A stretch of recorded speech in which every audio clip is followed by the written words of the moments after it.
Okay. Is it recording? Okay, good. Hello. My name is Eyaz and don't worry about the name, I can't pronounce it either. Drop the accent. Fine, fine. Anyways, I'm sorry I have to hold notes because I'm just very nervous in front of a camera. And I wanted to do this little video blog thing because, you know, maybe one day I'll be famous.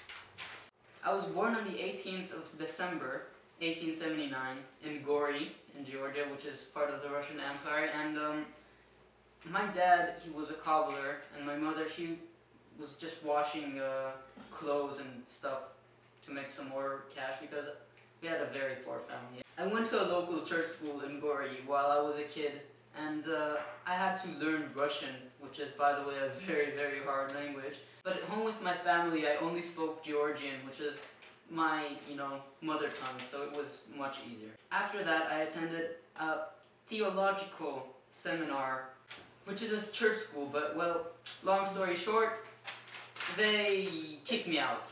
They expelled me for reading forbidden texts, you know, just some books by this awesome guy called Marx. I don't know, from what I read, he was totally right. I don't know why those books were banned in the first place, come on. I never graduated, so now I'm working in some odd jobs, just trying to make some cash, and planning to join the Bolsheviks and fight with them in the revolution against Russian monarchy. Hello, I'm Professor Hamilton, an expert on the Russian communist dictator, Joseph Stalin. 3 years ago, my research finally paid off, and I found Stalin's real video journals, recording important events in his life.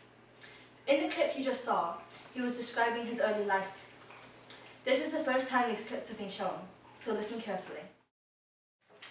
Okay, so it's 1960 now, and I'm actually in prison, but I'm kind of used to it since I've been arrested many times lately for my revolutionary activities. They exiled me to Siberia a few times as well. I mean, Siberia, so cold.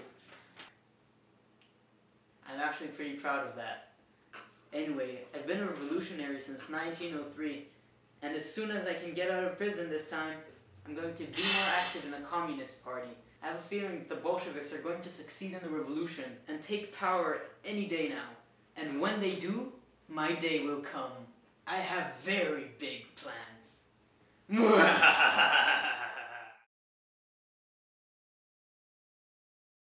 Stalin's plan was very devious. After the Bolsheviks seized power in the 1917 revolution, he began to move up inside the party. In 1922, he became the general secretary of the party, and so had the power to appoint posts and built himself a support base. When Lenin died in 1924, Stalin appointed himself as Lenin's replacement, outmaneuvered rivals, and by the late 20s was effectively the dictator of Russia. My main rival was Trotsky, and the way I got rid of him was pretty ingenious, if I may say so myself. When Lenin died, Trotsky was away in a different city, so what I did was I wrote him a letter informing him of the dreadful news and the date of the funeral, so he could travel back and attend it. But I told him the wrong date. I held the funeral the day before he arrived, and it was me holding the service. Giving a speech. It was me who everyone saw taking control in the time of crisis. Trotsky wasn't even there, so no surprise. Everyone assumed it would be me who would be taking charge from then on. Trotsky was pretty mad when he arrived, but we never got on too well, so that doesn't matter. Such a cunning deception on my part. That was a very, very proud moment in my career. Stalin arguably had totalitarian control of Russia. He wanted a strong government which could crush any counter-revolutions before he made the society classless. He organized the country so that there was a strong centralized state. It was great. I couldn't be replaced without my permission. I had total control, and nobody, even people behind the government, could say anything negative about me. Socialism in one country was an idea of Stalin's, which he formulated in 1924. As other communist revolutions in Europe, from 1917 to 1921. For example, Germany and Hungary failed. Instead of communism being established globally, he decided that Russia could work as one socialist state, thriving despite the rest of the world operating as a global market driven by the principles of capitalist trade. The principle said that Russia should strengthen itself internally, instead of insisting upon worldwide revolution, as previous leaders had hoped for. The principle of socialism in one country was in opposition to most politicians' ideas at the time, and the late Lenin's ideas. Stalin himself agreed initially with Lenin's belief that socialism in only one country wasn't enough, but reversed his thinking. He was strongly opposed by Trotsky and Trotskyists, but the idea also goes against the ideas of Marx and Engels, who believed that communism in one country alone could not work. After Stalin wrote his article on the issues of Leninism in January 1926, socialism in one country was adopted as official state policy. Okay, to some people, call my style of government and cult of personalities Stalinism. Now, it's not an ideology. I mean, it's pretty much the same thing that Marx and Lenin were talking about. So saying that Stalinism is an ideology, it's actually wrong. But of course, I'm flattered, and I suppose my action showed, wait. I don't have the mustache!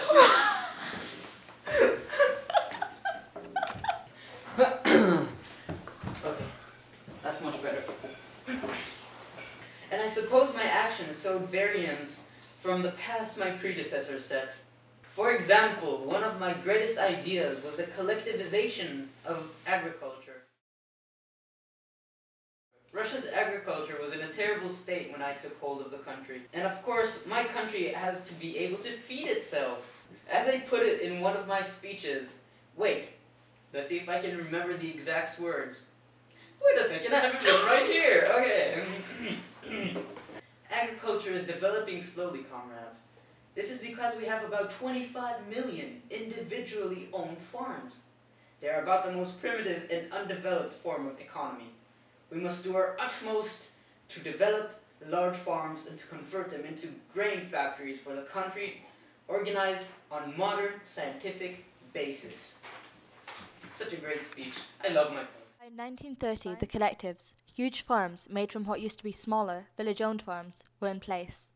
Many peasants didn't like that the land given to them by Lenin was being taken away again by Stalin, and the army was sent to take care of any villages which showed resistance, shooting villagers as enemies of the people.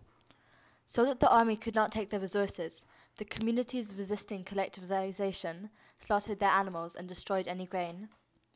Decisions about what to plant, when and how came from the top. Broad agricultural policies, which were not always well suited to the environment, etc., as well as the destruction of produce by peasants, caused famine in some parts of the country.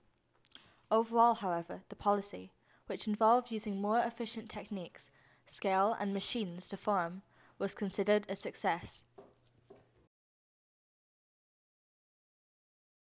Rapid industrialization was a policy under Stalin which was very important in Russia. Development in the previous years to his rule had been slow, and politicians saw that they'd have to catch up with and exceed the levels of modernization and government wealth of the neighbouring capitalist countries. Imported ideas and technologies, as well as indigenous ones, were built upon, and many state-run factories were set up, mass production becoming a reality. Much of the industrialization was to the end of creating military advances such as arms, tanks, and planes.